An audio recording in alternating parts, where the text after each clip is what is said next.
কলকাতা ভারতবর্ষের পশ্চিমবঙ্গ রাজ্যের রাজধানী এবং ভারতের সাংস্কৃতিক রাজধানী হিসাবে পরিচিত এই শহরটি হুগলি নদীর পূর্ব তীরে অবস্থিত।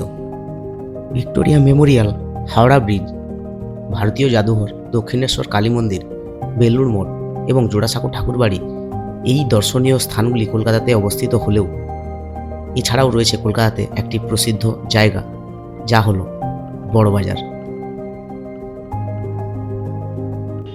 যদি এই বড়বাজারের একটু ইতিহাস ঘেঁটে দেখা যায়, তাহলে দেখা যায় যে একসময় ভারতবর্ষের সবথেকে বৃহত্তম সুতা এবং বস্ত্রের পাইকারি বাজার ছিল কিন্তু এই বড়বাজার।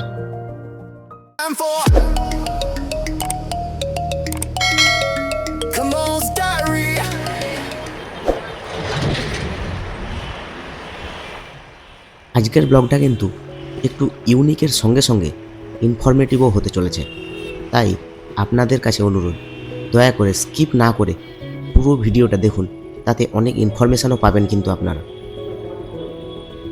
এবারে বলি কিভাবে এসে পৌঁছবেন এই কলকাতার বড়বাজারে। এখানে পৌঁছানোর জন্য কিন্তু রয়েছে নানান যোগাযোগ মাধ্যম।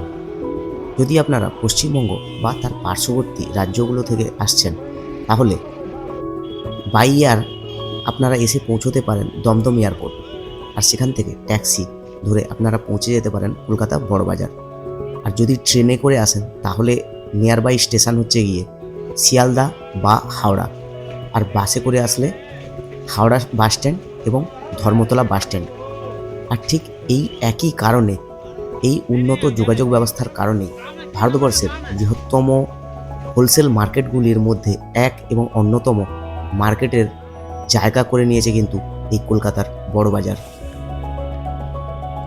যারা আগের থেকে ব্যবসা করছেন তাদের তো কিছু বলারই নেই, কিন্তু যারা নতুন ব্যবসা শুরু করবেন বলে ভাবছেন, তাহলে আজকের দিনে কলকাতা বড়বাজার আপনারা কিন্তু অবশ্যই একবার চেক আউট করতে পারেন। এখানে পণ্য ক্রয়ের সঙ্গে সঙ্গে এখান থেকে কিন্তু বিভিন্ন জায়গায় ট্রান্সপোর্টেরও সুবিধা রয়েছে। আমি মার্কেটটা ঘুরে যতটা প্রত্যক্ষ করলাম, এখানে গ্রসারি আইটেম থেকে আরম্ভ করে মেটাল আইটেম থেকে মেডিসিন এবং হোম অ্যাপ্লায়েন্স, ড্রেস, বিভিন্ন ধরনের দোকান বা হোলসেলার কিন্তু এখানে রয়েছেন। তবে এখানে কিন্তু বলে রাখি একটা কথা, এখানে হোলসেলারের সঙ্গে সঙ্গে রিটেলও দোকান কিন্তু রয়েছে প্রচুর। তাই যে কোনো জিনিস কেনার আগে বার্গেনিং করে নিতে কিন্তু ভুলবেন না। রাস্তা দিয়ে যেতে যেতে যেদিকে তাকাবেন সেদিকেই শুধু দোকান। কোনো জায়গায় প্লাস্টিক বিক্রি হচ্ছে, কোনো জায়গায় আর্টিফিশিয়াল ফ্লাওয়ার, কোথাও আবার খেলনা, কোথাও আবার বিক্রি হচ্ছে মেয়েদের মেকআপের জিনিসপত্র।